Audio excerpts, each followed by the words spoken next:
सत्य, ठळक व निर्भीड सक्षम न्यूज. जतसह परिसरातील बातम्या पाहण्यासाठी सक्षम न्यूजला सबस्क्राईब करा.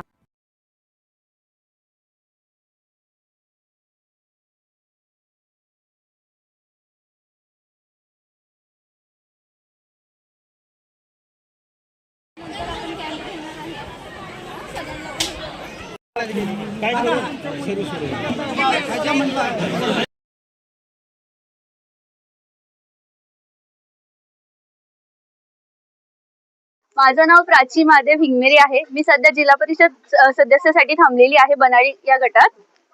आज आम्ही वायफाय मध्ये प्रचार संबंधित आलो होतो. पौर्णिमेनिमित्त मंदिरात जेवण ठेवलं होतं आणि प्रसाद होता, त्यामुळे लोकांचा प्रतिसाद खूप चांगला भेटला.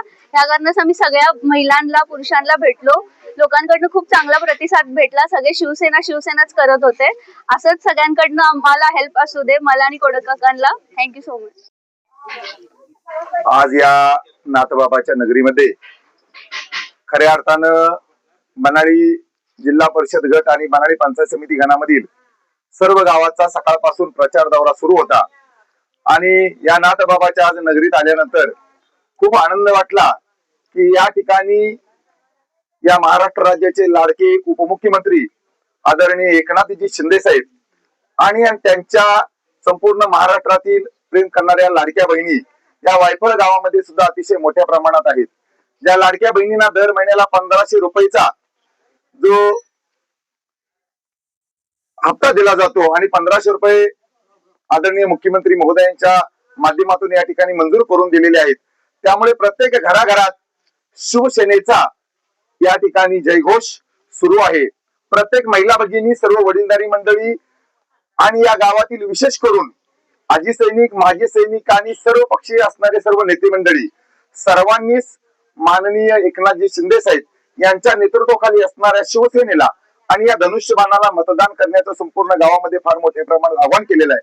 आणि खरं सांगायचं म्हटलं तर आज आम्ही मत मागायला आलो अशातला प्रकार नाही की मतदानाच्या अगोदर म्हणजे इलेक्शनच्या पूर्वी या गावामध्ये महादेव हिंगमेरी यांनी स्वतः पाठपुरावा करून अगदी मतदानाची प्रक्रिया सुरू व्हायच्या या शाळेसाठी जवळजवळ 26.5 लाख रुपयाचा निधी पाठपुरावा करून मंजूर करून दिलेला आहे.